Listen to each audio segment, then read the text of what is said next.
जी अस्सलाम वालेकुम।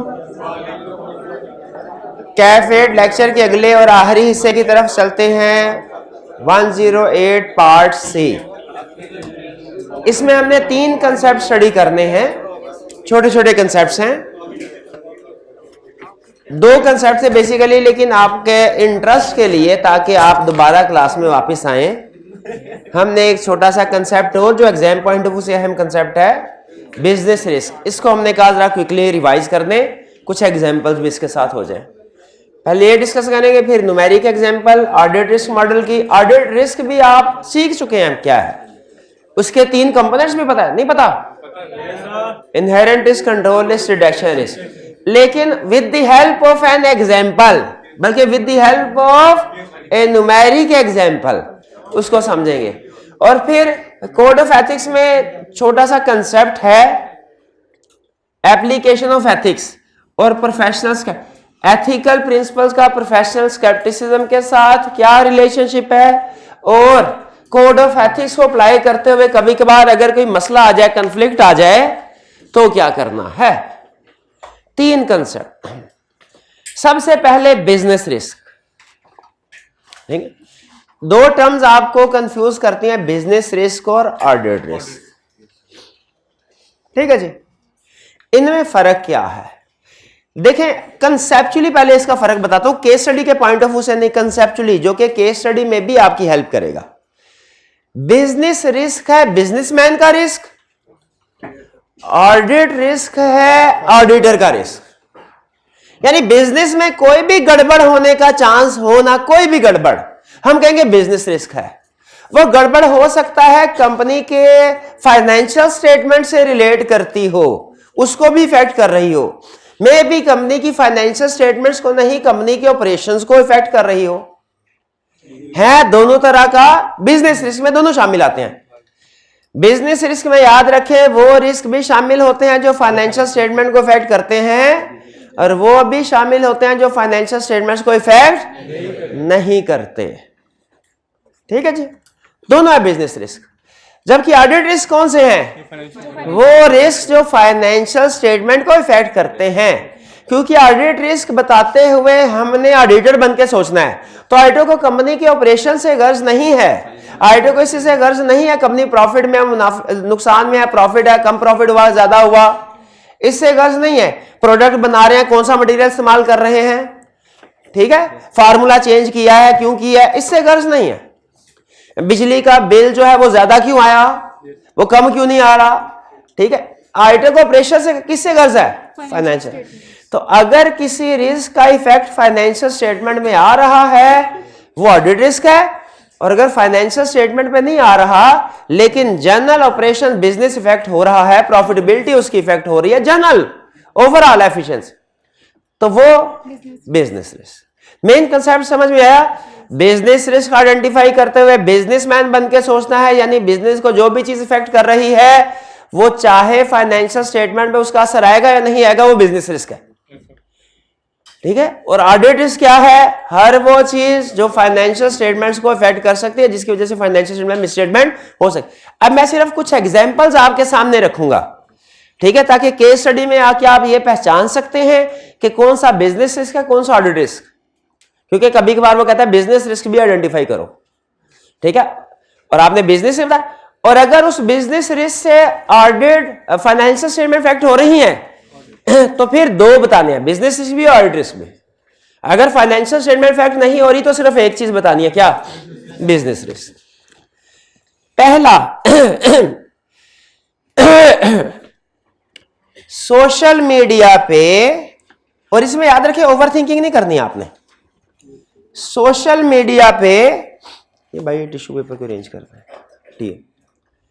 Social media पे कंपनी के खिलाफ एक नेगेटिव कैंपेन चल रही है, जिसकी वजह से फ्यूचर के कस्टमर हो सकता है कंपनी से प्रोडक्ट बाय ना करें। जी, ठीक है, लेकिन सारे कस्टमर्स इफेक्ट नहीं होंगे, कुछ कस्टमर। बताइए क्या ये बिजनेस रिस्क है? इसमें तो हम सारे फैक्ट का बिजनेस है। क्या ऑडिट रिस्क है? कितने स्टूडेंट्स का ऑडिट रिस्क है? कितनों का ख्याल है नहीं है? ओवर थिंकिंग मैंने मना किया, नहीं करना। कैसे बिजनेस फाइनेंशियल स्टेटमेंट को अफेक्ट कर रहा है? एक मिनट, क्या गोइंग कंसर्न इश्यूज आ सकते हैं, लेकिन सिर्फ सेल्स कम होने से थोड़ी गोइंग कंसर्न रिस्क नहीं है। देखिए, इन्वेंट्री में कोई फॉल्ट नहीं है, इन्वेंट्री में कोई फॉल्ट, बल्कि थोड़ा सा मैं एग्जांपल को थोड़ा रियलिस्टिक, हाँ जी, फर्ज कीजिए किसी कॉलेज के खिलाफ किसी दूसरे कॉलेज की तरफ से कोई कंपेन चले नहीं, ये मिसाल नहीं देनी है मैंने। हाँ, तो चले अगले। तो मेरी असेसमेंट के मुताबिक इसमें बिजनेस रिस्क तो ऑडिट रिस्क नहीं है, क्योंकि ये करंट फाइनेंशियल स्टेटमेंट को अफेक्ट नहीं कर रही। डिक्रीज इन सेल होगी लेकिन फ्यूचर में, ठीक है। आगे चलते हैं, कोई और एग्जांपल। अच्छा जी, मार्केट में जो कंपनी फिक्स एसेट्स खरीदती है उसकी प्राइसेस इंक्रीज हो गई हैं। जो कंपनी ने करीब कुछ फिक्स एसेट खरीदने हैं उनकी प्राइसेस इंक्रीज हो गई। बिजनेस रिस्क है? क्या ऑडिट रिस्क है? क्यों नहीं है? करंट फिक्स एसेट्स को तो ये इफेक्ट नहीं कर रहा ना, करंट फिक्स एसेट को तो इफेक्ट नहीं कर। बिजनेस रिस्क है, ऑडिट रिस्क नहीं है। शाबाश। अच्छा, इसके बाद अगले, कंपनी के खिलाफ एक लीगल केस चल रहा है। हाँ, शाबाश, बिजनेस रिस्क भी है और रिलेटेड ऑडिट, क्योंकि उसकी प्रोविजन है। बिजनेस रिस्क क्या है?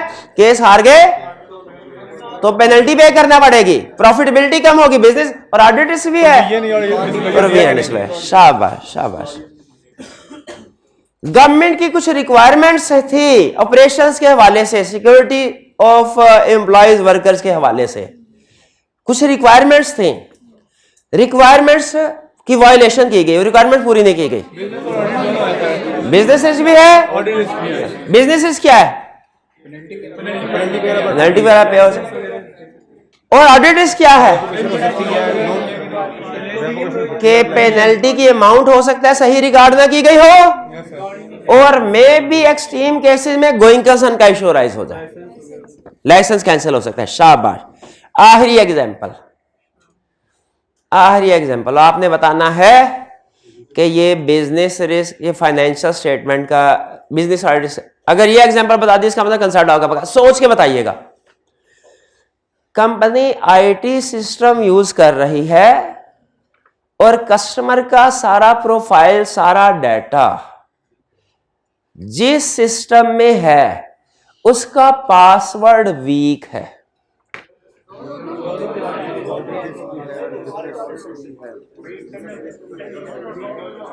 सोच लें, मुझे कोई जल्दी नहीं।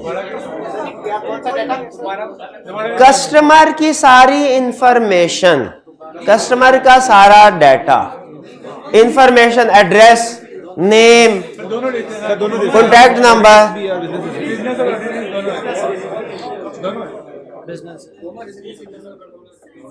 सोच लो। हाँ, सेंसिटिव इंफॉर्मेशन है, कस्टमर का डाटा है। कितने स्टूडेंट्स का ख्याल है कि बिजनेस रिस्क है? बिजनेस रिस्क है? बिजनेस रिस्क तो है ही है, क्योंकि कॉन्फिडेंशियल इंफॉर्मेशन आपकी कंपेटिटर के पास जा सकती है। बिजनेस रिस्क तो है। क्या ऑडिट रिस्क है? कितने स्टूडेंट्स का ख्याल है ऑडिट रिस्क है? अच्छा, कस्टमर का अगर वो इंफॉर्मेशन दूसरे लोगों के पास जाती है तो इसमें फाइनेंशियल स्टेटमेंट में क्या इफेक्ट आएगा जी? अच्छा, आप सुने, कस्टमर केस फाइल कर देंगे। क्या बैलेंस शीट डेट पे केस फाइल हुआ है? तो एक चीज का इफेक्ट जब फाइनेंशियल स्टेटमेंट में आ ही नहीं रहा तो वो कैसे ऑडिट रिस्क हो सकता है? अगर पासवर्ड वीक होने की वजह से इंफॉर्मेशन लीक हो जाए कस्टमर केस कर दे, फिर ऑडिट रिस्क है, फिर मैं मानूंगा आपकी बात। अभी तो सिर्फ पासवर्ड भी लीक है, इंफॉर्मेशन लीक नहीं हुई, कस्टमर ने केस फाइल नहीं किया, हो सकता है एग्रीड, अभी तो नहीं है ना। तो ये बिजनेस रिस्क है, ऑडिट रिस्क नहीं है। क्यों नहीं है? क्योंकि अभी फाइनेंशियल स्टेटमेंट में आइटम आई, देखें अगर इससे फाइनेंशियल स्टेटमेंट की कोई आइटम इफेक्ट हो रही होती ना, फिर हम कहते हैं ऑडिट रिस्क का, केस फाइल नहीं होगा। अच्छा, अब एक आपको एक छोटी सी बात बताता हूं। अगर आप में से कितने स्टूडेंट्स कहीं ना कहीं से करंटली या इससे पहले MFA पढ़ रहे हैं या पढ़ चुके हैं, और कितने स्टूडेंट्स हैं जो ना पहले पढ़ी या ना इस सेशन में पढ़ रहे हैं? चले 4 5 6 ही हैं, ज्यादातर स्टूडेंट्स पढ़ रहे हैं या पढ़ चुके हैं। आपको एक MFA का चैप्टर बताता हूं, उसको जाके पढ़ ले, सारे बिजनेस रिस्क, उनमें से कुछ रिस्क फाइनेंशियल स्टेटमेंट के भी हैं, कुछ वैसे भी हैं। कौन सा चैप्टर? चैप्टर नंबर 11 है। क्या टाइटल है उसका? Risk assessment. एक 13 है फाइनेंशियल रिस्क, वो एक्सचेंज रेट वाली, वो नहीं, जो थ्योरेटिकल है रिस्क मैनेजमेंट का, चैप्टर 11 है शायद आई कैप की बुक में, फाइनेंशियल का 14, हाँ चैप्टर 13, शाबाश, चैप्टर 13, जिसमें वो बताता है compliance risk, legal risk, reputation risk, security risk, अरे वो बताता है सारे के सारे बिजनेस रिस्क है। इसलिए तो MFA में सिखाता है बिजनेस है कि ऑडिट सिखाता है, बिजनेस सिखाता है। तो उसमें जितने भी रिस्क हैं बिजनेस, उसको पढ़ लें, एक तीर से दो शिकार, बिजनेस रिस्क का कंसेप्ट भी क्लियर। लेकिन याद रखें उसमें बिजनेस, सारे के सारे बिजनेस रिस्क हैं, लेकिन जो कुछ फाइनेंशियल स्टेटमेंट को अफेक्ट कर रहे हैं कुछ नहीं कर, और जो नहीं कर रहे वो सिर्फ बिजनेस, और जो कर रहे हैं वो ऑडिट रिस्क भी बन जाएंगे। कुछ समझ आई? अब ये बिजनेस रिस्क वाला कंसेप्ट पक्का हो गया। अब ऑडिट रिस्क की तरफ आ जाते हैं।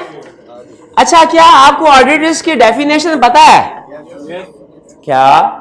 Audit risk is the risk that title expresses inappropriate opinion when financial statements are materially misstated। कि फाइनेंशियल स्टेटमेंट में मटेरियल मिसस्टेटमेंट है, लेकिन ऑडिटर कह दे के ठीक है, unmodified opinion. Audit risk good thing के बैड थिंग? बैड। अच्छा, ऑडिट रिस्क का अपोजिट क्या होता है? Reasonable assurance. तो ऑडिट रिस्क हमारा मटीरियलिटी लेवल 5% होता है ना, इसका मतलब 5% तक चांस होता है अगर देगा, तो ऑडिट रिस्क 5% से कम होना चाहिए भाई, ऐसे ही है ना। चलिए, तो हर कंपनी जिसका हम ऑडिट करने के लिए जाते हैं उसका ऑडिट रिस्क पहले से डिसाइडेड होता है, सेट होता है, जो क्या है 5% से कम। तो ये है हमारा ऑडिट रिस्क। इसका मतलब है हमने कंसेप्चुअली ये देखना है कि इसमें 5% से कम की ही मटेरियल मिसस्टेटमेंट ज्यादा की ना हो, ज्यादा की होती करेक्ट रहेंगे, वैसे कम की भी करेक्ट करवा सकते हैं, बंदी नहीं है। हमारा ऑडिट रिस्क याद रखें पहले से डिसाइडेड होता है, जो क्या होना चाहिए 5% से।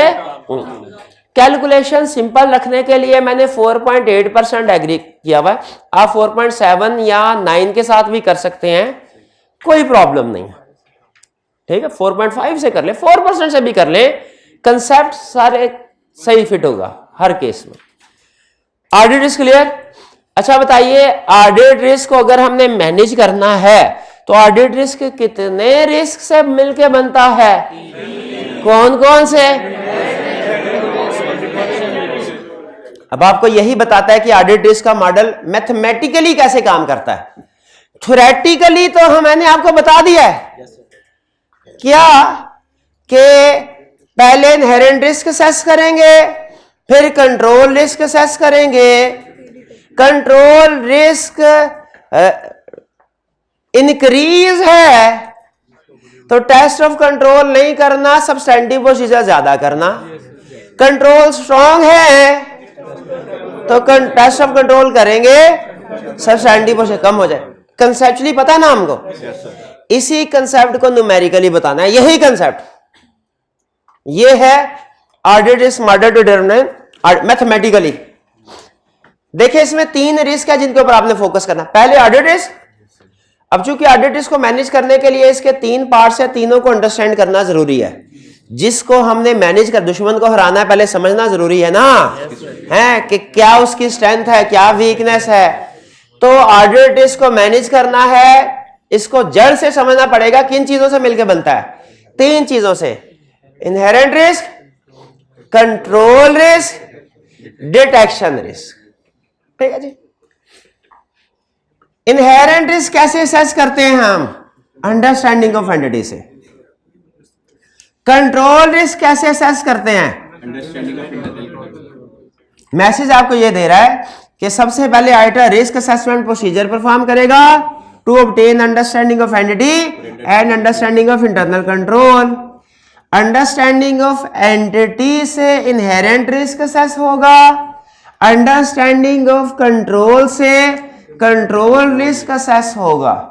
एग्री करते हैं? इनहेरेंट रिस्क असेस किया, कंट्रोल। अच्छा, जब आप understanding of internal control obtain करते हैं ना, तो पता चलता है कुछ कंट्रोल स्ट्रांग है, कुछ वीक। अगर कंट्रोल 80% स्ट्रांग हो तो वीक क्या होंगे? 20%। और अगर 20% स्ट्रांग हो तो हमारा कंट्रोल लिस्ट क्या है? स्ट्रांग कंट्रोल के वीक कंट्रोल। तो यहां पे अब जहन में रखिए, अंडरस्टैंडिंग ऑफ एंटिटी से इनहेरेंट रिस्क असेस हुआ। फर्ज कीजिए 60% है इनहेरेंट रिस्क। नेक्स्ट स्टेप में अब कंसेप्ट मैथमेटिकली न्यूमेरिकली बताना है ना, इसलिए 60% बता रहा हूं, मैंने पहले परसेंटेज में कन्वर्ट नहीं किया था। कंट्रोल लिस्ट असेस किया, कंट्रोल लिस्ट फर्ज कीजिए 20% आया। अब inherent risk control list 2 assess हो गए, दोनों को मल्टीप्लाई कर दे, क्या बनता है? Risk of material mixture. Calculation करके देखे, यही बनता है, inherent risk into control risk, risk of material miss statement.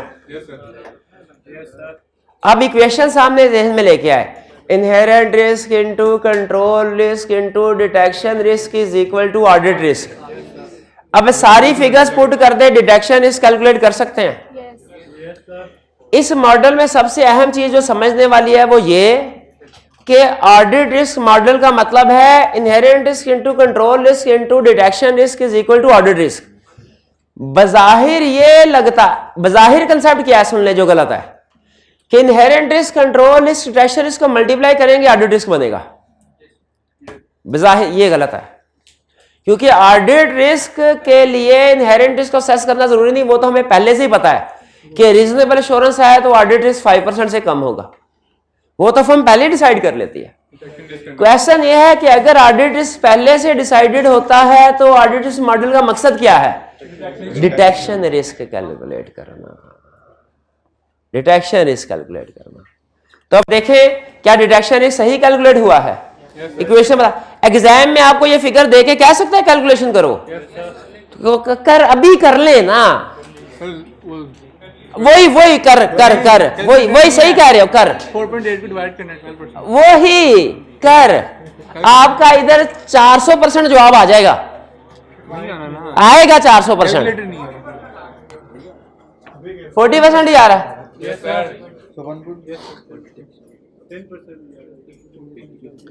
ठीक है जी। अच्छा, दूसरी एग्जांपल, अगर इनहेरेंट रिस्क 60% ही हो, कंट्रोल रिस्क 80% हो जाए, risk of material miss statement कितना होगा? ऑडिट रिस्क तो सेम रहेगा, ऑडिट हर ऑडिट क्लाइंट का ऑडिट रिस्क। तो डिटेक्शन रिस्क कितना आ गया? 10%। अब सुनिए, ये इक्वेशन पूरी हो गई। अब सुन लीजिए, इस इक्वेशन से हम अपने सब्सटेंटिव प्रोसीजर अप्रोच कैसे डिसाइड करते हैं। 2 चीजें बतानी है आपको सिर्फ, टेस्ट ऑफ कंट्रोल और सब्सटेंटिव प्रोसीजर। पहला क्वेश्चन, ए केस में, पहली वाली एग्जांपल ए में, एरिया ए में टेस्ट ऑफ कंट्रोल्स ज्यादा परफॉर्म करेंगे कि कम?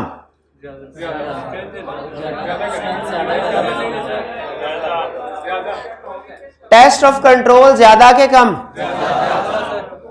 कितने स्टूडेंट्स का ख्याल है कम? ज्यादा करें, क्यों? स्ट्रेंथ है। एग्जाम्पल बी में टेस्ट ऑफ कंट्रोल ज्यादा के कम? क्योंकि सुने कंट्रोल स्ट्रांग हो तो टेस्ट ऑफ कंट्रोल ज्यादा, सब्सटैंटिव प्रोसीजर कम।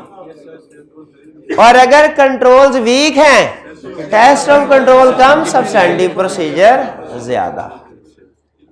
क्लियर? अच्छा आप देखें, ये टेस्ट ऑफ कंट्रोल का ताल्लुक स्ट्रेंथ ऑफ कंट्रोल से है। जहां पे कंट्रोल ज्यादा वहां पे test of control extensive rely करना चाह रहे हैं, और जहां पे कंट्रोल वीक, स्ट्रेंथ कम है, जहां पे स्ट्रेंथ कम है वहां पे टेस्ट ऑफ कंट्रोल भी। ये बात समझ आ गई? अच्छा आप सुने, सारे ऑडिट में आपको बताता रहा high risk high procedure, low risk low procedure. उसमें हाई रिस्क से क्या मुराद था? क्या इनहेरेंट रिस्क, कंट्रोल रिस्क, या रिस्क ऑफ मटेरियल मिसस्टेटमेंट, या डिटेक्शन रिस्क, या ऑडिट रिस्क? उससे मुराद थी risk of material misstatement. High risk of material misstatement, high substantive procedures. Low risk of material misstatement, low risk of material misstatement में low procedure substantive. हाँ जी, तो इसलिए सुने। अच्छा मुझे बताइए रिस्क ऑफ मटेरियल मिसस्टेटमेंट इसमें हाई है कि लो है? लो है। तो सब्सटैंटिव प्रोसीजर क्या होंगे? कंसर्न मैच होता है। Risk of material misstatement high है कि लो?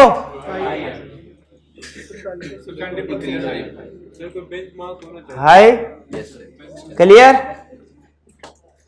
इसमें एक आखिरी ट्विस्ट है, अगर आप इजाजत दे दो। यहां तक सब समझ आ गया?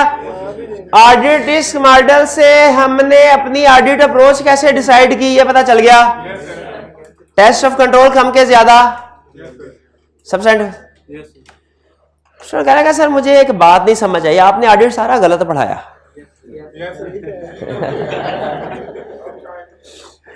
अब टाइम नहीं, अब जैसा है इसी से गुजारा कर लें। कहता है डिटेक्शन रिस्क इधर ज्यादा है, नीचे कम है, तो ऊपर प्रोसीजर ज्यादा होने चाहिए और नीचे कम, लेकिन उलट है। हाँ जी, वो जो है ना हाई रिस्क हाई प्रोसीजर, वो risk of material misstatement, detection risk नहीं। डिटेक्शन रिस्क और सब्सटैंटिव प्रोसीजर्स का इनवर्स रिलेशनशिप है। High risk high procedure risk of material misstatement के लिए है, डिटेक्शन रिस्क के लिए नहीं है। तो जहन में रखिएगा डिटेक्शन रिस्क और सब्सटैंटिव प्रोसीजर का इनवर्स रिलेशनशिप। ये ना कह दिएगा सर आर्टिकल पढ़ाया। बात समझ आई है कि नहीं है? इसको यूज कर लेंगे अब। सिंपल, बस इसमें डिटेक्शन रिस्क वाली बात समझा दें, बाकी आप खुद भी पढ़ते समझ आ जाती। बस डिटेक्शन रिस्क वाली बात जो है ना, ये थोड़ी प्रॉब्लम करती है बच्चों को। अच्छा, ये एग्जाम में कैसे? एग्जाम में आपको इनहेरेंट रिस्क की परसेंटेज देगा या कम है कि ज्यादा देगा? एग्जाम में ये मॉडल दो तरह से टेस्ट करता है, एक एग्जैक्ट परसेंटेज देके, दूसरा हाई लो कह के। कहेगा inherent risk high, control risk high. बताइए डिटेक्शन रिस्क पे क्या फर्क पड़ेगा? Inherent risk high, control risk high, detection risk में क्या फर्क पड़ेगा? कम हो जाएगा, शाबाश। और सब्सटैंटिव प्रोसीजर पे वो ज्यादा हो जाएंगे, शाबाश। और टेस्ट ऑफ कंट्रोल पे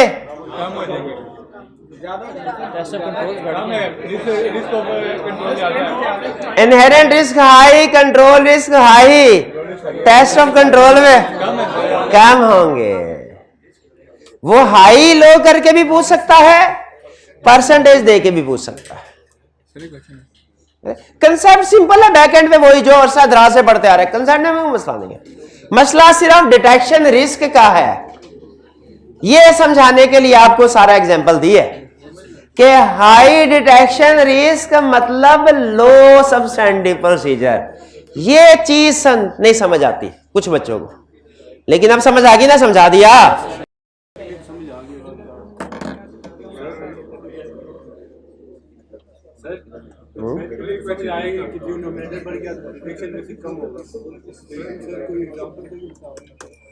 अच्छा, अब चलते हैं हम आखिरी कंसेप्ट की तरफ।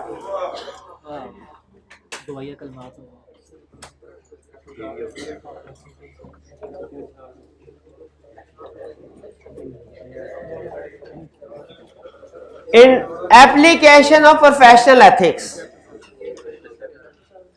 वो कहता है रूटीन का केस होना तो आप एथिक्स को अप्लाई कर लेंगे आसानी से, लेकिन अगर एथिक्स का कंफ्लिक्ट हो तो क्या करेंगे? जैसे थोड़ी बहुत सिचुएशन आपसे पूछता हूं।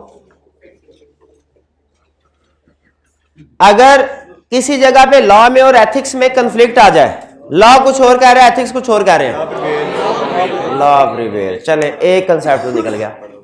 दूसरा, अगर किसी जगह एथिक्स की वायलेशन है और एथिक्स को, अगर आप एथिक्स को कंप्लाई करते हैं, अगर आप एथिक्स, अब लॉ की वायलेशन नहीं है, मसला एथिक्स का सिर्फ, लेकिन अगर एथिक्स को कंप्लाई करते हैं, या तो पब्लिक इंटरेस्ट इफेक्ट होगा किसी भी जनरल सिचुएशन में, या एथिक्स का ही कोई दूसरा प्रिंसिपल वायलेट हो रहा होगा,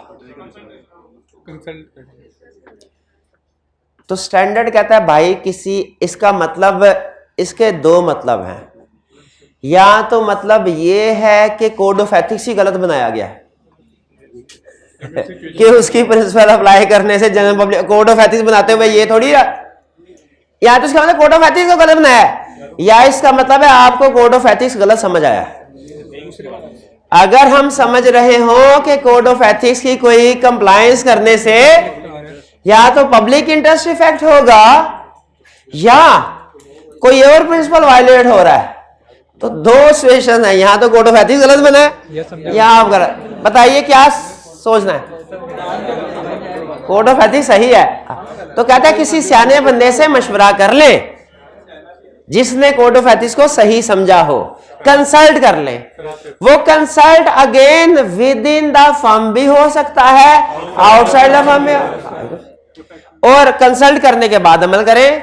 अगर कंसल्ट करने के बाद भी आपको समझ ना आ रही हो तो भाई विड्रॉ कर ले, विड्रॉ कर ले।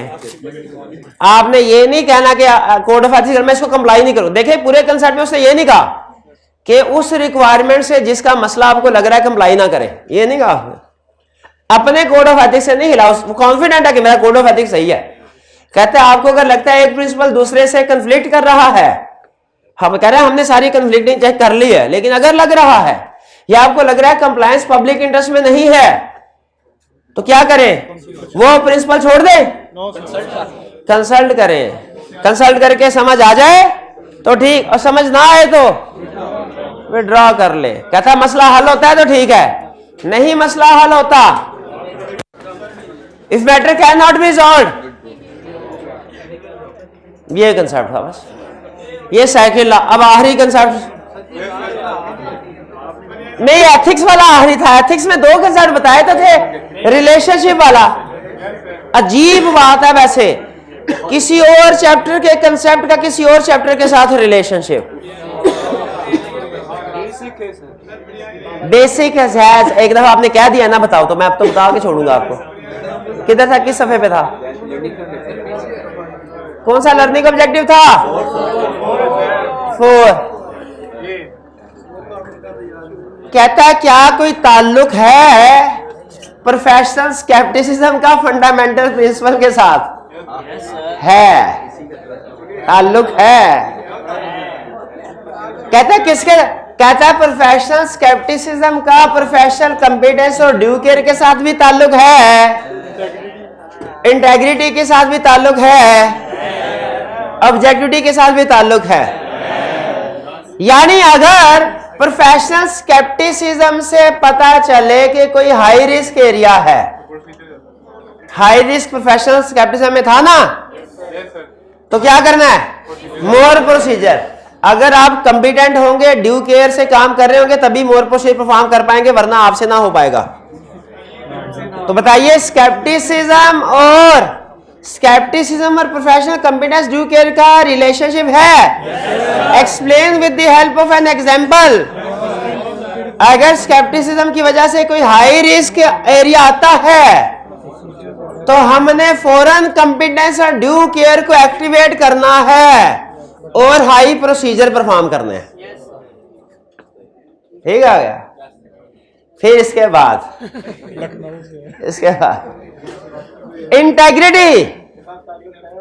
इंटेग्रिटी के साथ ताल्लुक है क्या स्केप्टिसिज्म का? बिल्कुल।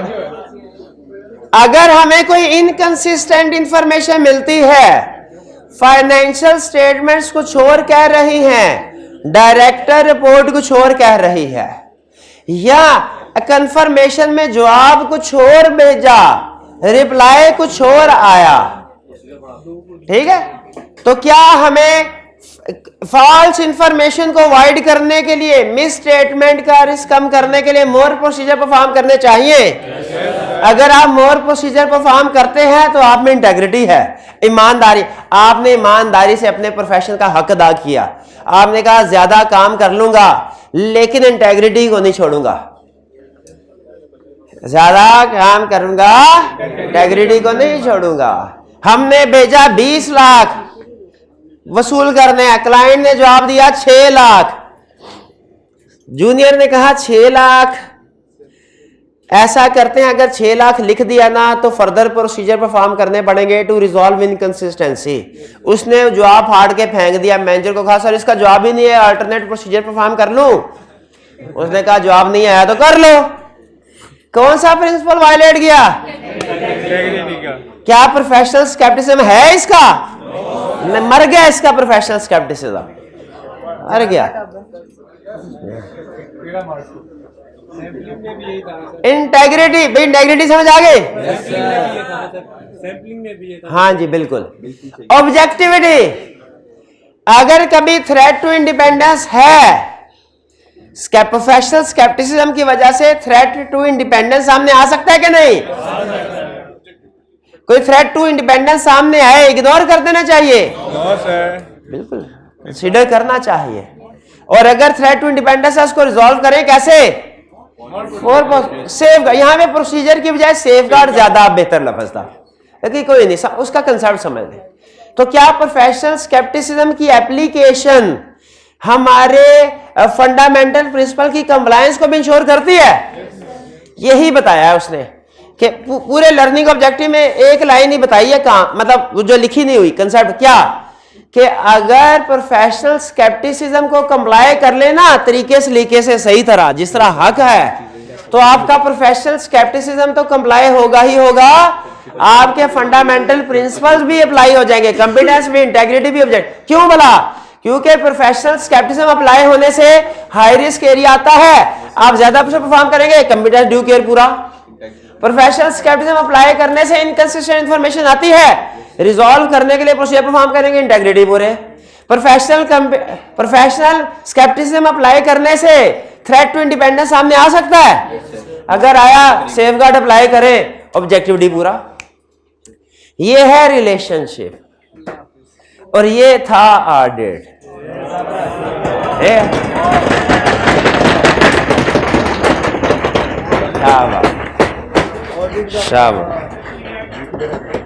हाँ अब यहाँ पे हमारा ऑडिट का, अच्छा इसमें अब आप चूंकि तैयारी शारी करेंगे तो उसमें कोई प्रॉब्लम हो सकता है, आपको फेस करना पड़े, तो अब पूछने का टाइम गुजर चुका है।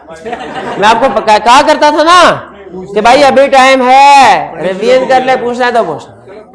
लेकिन अब मैं क्या करूंगा, अब एडिशनल आपको ये फेवर दी जा सकती है हत्तुल इम्कान कि अभी मेरी सीफैब की क्लासेस चलती हैं हफ्ते में 3 दिन, शुरू के 3 दिन, तो उन क्लासेस की वजह से मैं कॉलेज में आऊंगा।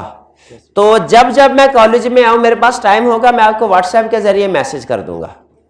तो अगर आपने कोई सवाल पूछना हुआ तो फिजिकली कॉलेज में आके आप पूछ सकते हैं, उस वक्त वो टाइम आपको मेंशन कर दिया करूंगा। ठीक है जी। आखिरी चीज, एक ही बात एंड पे फिर कह रहा हूं जो पहले स्टार्ट में भी कहे थे, हैं? याद है ना आपको? किसी ने किसी अकलमंद से पूछा, देखिए एक चीज पास कर लेंगे आप इंशाल्लाह, ज्यादातर स्टूडेंट इसी दंड में कर लेंगे, कुछ स्टूडेंट अगली दंड में कर लेंगे पास, लेकिन वो बात जो जिंदगी में काम आए क्या। और याद है किसी सियाने से पूछा किसी ने क्या कि तलाक की सबसे बड़ी वजह क्या है, फ्रॉड की सबसे बड़ी वजह क्या है, ट्रस्ट। तो क्या सिखा, सारा कुछ भूल जाएं, जो कुछ सिखाया पेपर दे पास करें, उसके बाद सारा कुछ भूल जाएं, कोई मसला नहीं है, एक बात नहीं भूलनी, क्या ट्रस्ट नहीं। लेकिन जिंदगी है ना, करना पड़ता है, उसके बगैर मामला चल नहीं सकते। तो जहां पे ट्रस्ट रखे ना, पैरेलल कंट्रोल जरूर बिल्ड करें। पैरेलल कंट्रोल, अव्वल तो पहला असूल, किसी पे ट्रस्ट करें ही ना, चाहे कोई भी हो, कोई से मुराद कोई भी हो, ठीक है। हाँ, लेकिन अगर जाहिर है दुनियादारी मामलात है, करना पड़ता है, तो ट्रस्ट रखें, कंट्रोल जरूर। पहला असूल, उधार ही ना दे किसी को।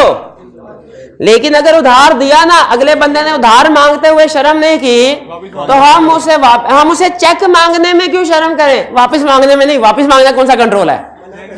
कंट्रोल ये है कि उसने उधार दिया ना आपको, आपने उसे कहना भाई उधार की अमाउंट है, उसका चेक लिख दे मेरे को, ठीक है। चीजें जबानी कलामी नहीं, रिटर्न फॉर्म में होनी चाहिए। अब तो रिटर्न फॉर्म में भी लीगल पेपर की भी जरूरत नहीं, लंबी चौड़ी व्हाट्सएप है ना, ईमेल है, उसे को भाई ईमेल लोन चाहिए तेरे को, ईमेल कर दो कि आपने मेरे से लोन वसूल पाया है, और चेक नंबर भी लिख दो।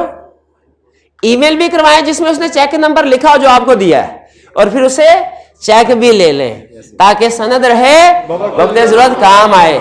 अगर सिर्फ चेक लिया और ईमेल ना करवाई, वो आपको चेक देके तो बैंक वाले को कहेगा चेक चोरी हो गया, चेक गिर गया है, पता नहीं कौन करप्ट बंदा मेरा चेक उठा के ले गया, मुझे वापस नहीं कर रहा।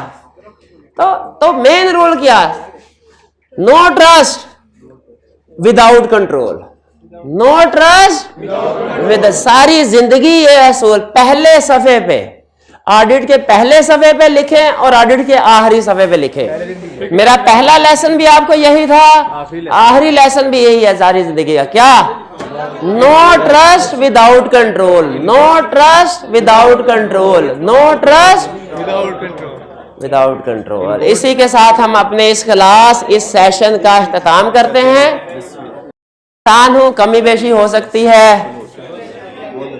हाँ, तो कमी को ताही माफ। हाँ, एक चीज रह गई, प्राइस, बिरयानी नहीं,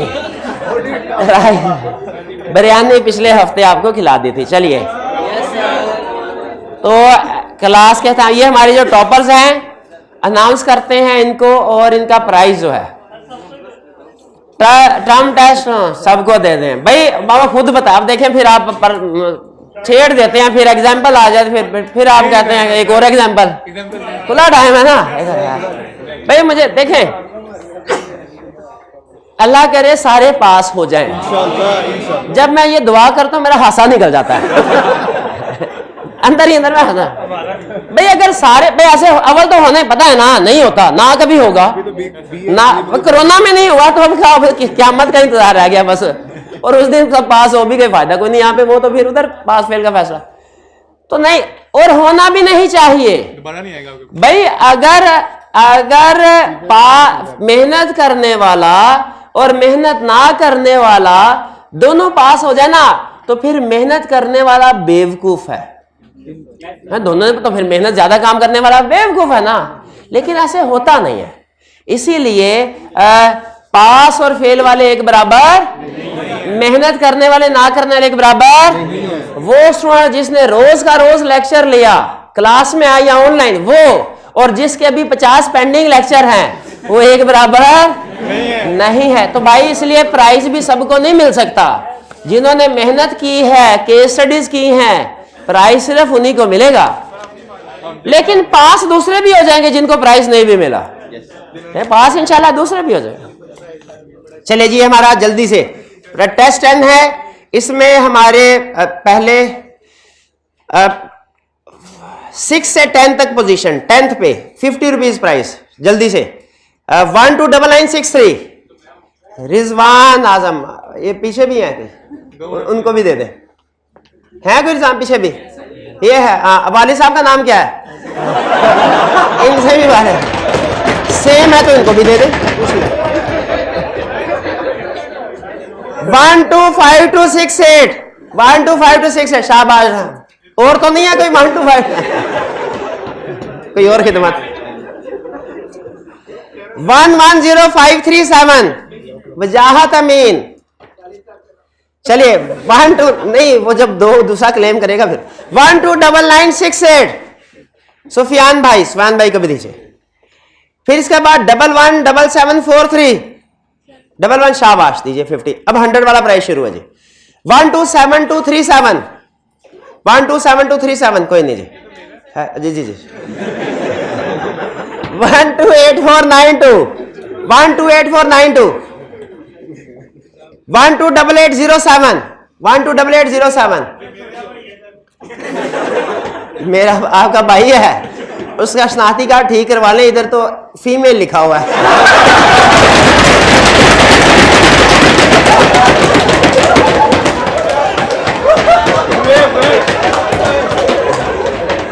आगे 128809 1288 शाबाश, ताहा भाई को दीजिए। 125700 125700 अब टर्म टेस्ट टू। अब फिर ये बॉटम अप अप्रोच से चल रहे हैं हम। तो 10th पोजीशन पे है जी 125700 125700 50 रुपीज प्राइस चलेगा। 128860 128492 128492 123876 अमार भाई शाबाश। 129968 129968 शाबाश। अब ये टॉप 5 है, 100 चलेगा। 128807 1288 117425 11742 उजैर भाई वो पीछे बैठे एंड पे। 115549 अजहर भाई को दीजिए। 122063 अब्दुल्ला शाबाश। 128809 ताहा भाई चलिए जी, ये था हमारा टेस्ट के रिजल्ट। हाँ जी, तो नहीं बाद में जिनका प्राइस है वो बाद में भी आके ले सकते हैं। हमें पैसे बचाने का नहीं शौक, हमें बल्कि खुशी होती है, इनाम दे के हमें खुशी होती है, टेंशन नहीं होती, वरना इनाम देते ही ना। तो ये था हमारा टेस्ट, डिस्ट्रीब्यूशन भी हो गई, रिजल्ट प्राइस और सेशन भी खत्म। उम्मीद है आपने कुछ ना कुछ सीखा होगा और जो सीखा है उसको याद करेंगे, याद रखेंगे, पेपर भी पास करेंगे। हाँ चलिए, तो इंशाल्लाह उम्मीद है कि अब आपसे कैफ में मुलाकात नहीं होगी, उम्मीद भी है और दुआ भी है। चलिए जी, आज का लेक्चर यहाँ ख़त्म करते हैं और सेशन भी। अल्लाह हाफ़िज़।